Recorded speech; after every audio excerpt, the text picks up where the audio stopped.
When it's time to start a new month, you have two options.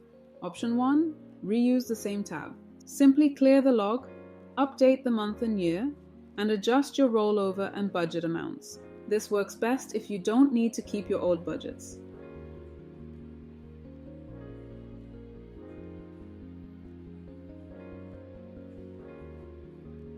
Option 2, duplicate and rename the monthly tab.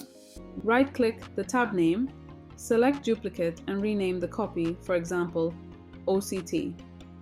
This lets you start a new month while keeping past budgets intact.